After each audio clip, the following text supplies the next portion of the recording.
Right now, everyone's talking about Elon Musk, but the headlines? They're missing the real story. Is he a genius? A maverick? It's the big question. But you know what? We've asked it before.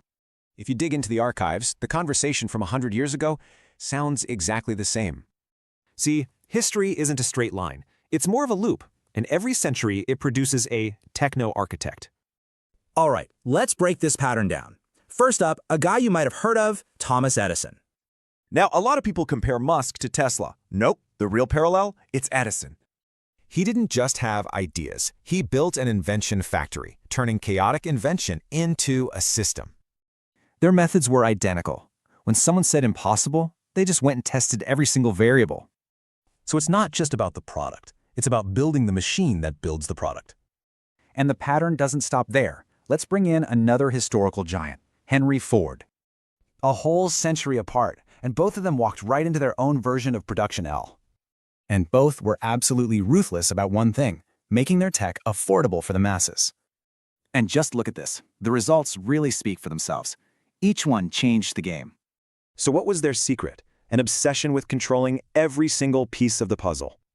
But it's not all genius and glory. This archetype has a dark side we have to talk about. What's wild is how their ambition doesn't just stay in the factory. It spills out everywhere. Ford buys a newspaper to get his views out. 100 years later, Musk buys a social media platform.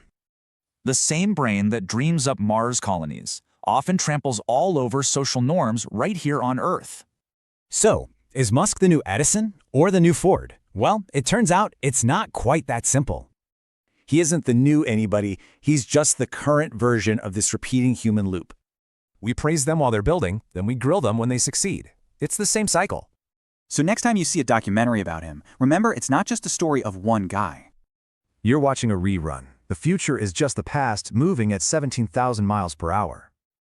100 years, that's the cycle that seems to define our progress, all driven by these complicated figures. Which really just leaves us with one final, very big question. Who's going to be next?